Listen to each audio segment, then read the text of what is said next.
झारखंड में चल रहे जेएसएससी परीक्षा में किसी तरह की गड़बड़ी से बचने के लिए सोरेन सरकार ने एक एक्सपेरिमेंट किया, जिसके तहत सरकार ने 21 और 22 सितंबर को सुबह 8 बजे से दोपहर 1:30 बजे तक इंटरनेट सेवा बंद करने का फैसला किया है। सोरेन सरकार के इस फैसले को लेकर झारखंड में विरोध हो रहा है। सरकार के इस फैसले को चुनौती देते हुए झारखंड हाई कोर्ट में एक जनहित याचिका दायर की गई।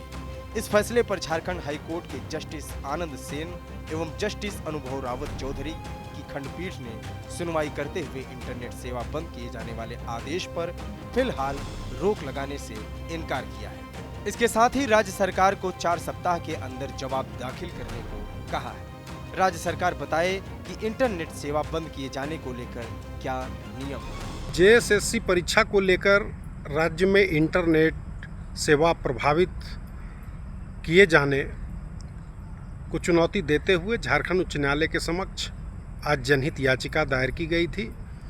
उस जनहित याचिका पर सुनवाई करते हुए माननीय न्यायमूर्ति आनंद सेन एवं न्यायमूर्ति अनुभव रावत चौधरी की खंडपीठ ने फिलहाल इंटरनेट सेवा को प्रभावित किए जाने वाले आदेश पर रोक लगाने से इनकार किया और राज्य सरकार से 4 सप्ताह के भीतर जवाब दाखिल करने को कहा है कि राज्य सरकार बताए कि इंटरनेट सेवा बंद किए जाने को लेकर क्या नियम है। सरकार के इस फैसले पर जेएमएम प्रवक्ता ने कहा कि युवाओं के हित के लिए यह कदम उठाया जा रहा है। बीजेपी जब मणिपुर में महीनों नेट बंद करती है तो ये कुछ नहीं बोलते हैं।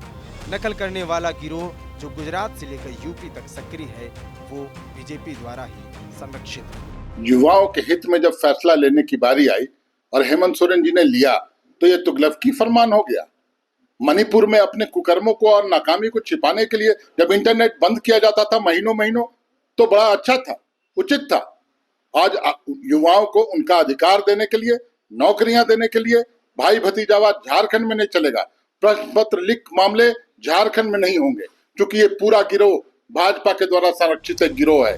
जेएसएससी एग्जाम की वजह से इंटरनेट बंद किए जाने को लेकर बीजेपी ने सोरेन सरकार पर आरोप लगाते हुए कहा कि डिजिटल युग में नेट बंद करने से बड़ी समस्या हो रही है। सरकार को नेट बंद करने से पहले इस पर विचार करना चाहिए कि आज के संचार क्रांति के युग में नेट से कितनी गतिविधि संचालित की जाती है इसका शायद सरकार को अंदाजा नहीं है, क्योंकि पूरा बैंकिंग सिस्टम, इंश्योरेंस सेक्टर हो या फिर एविएशन सेक्टर हो, सारे चीज़ें प्रभावित होगी।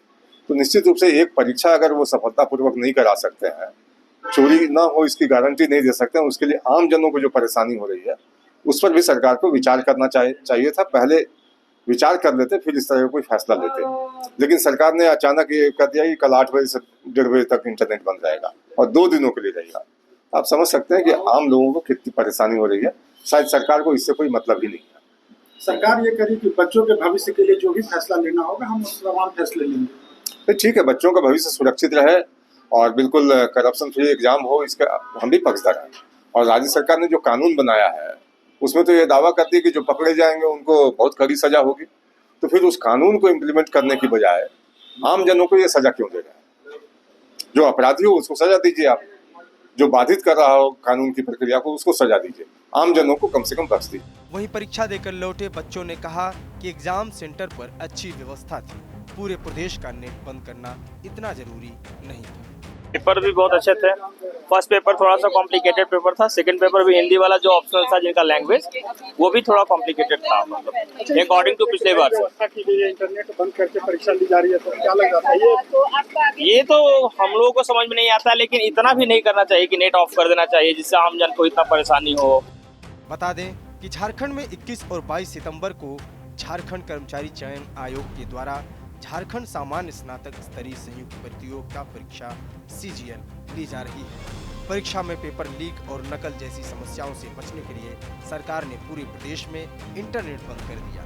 देखना यह होगा सोरेन सरकार का यह एक्सपेरिमेंट कितना सफल होता है। रांची से TV9 के लिए अशोक कुमार की रिपोर्ट।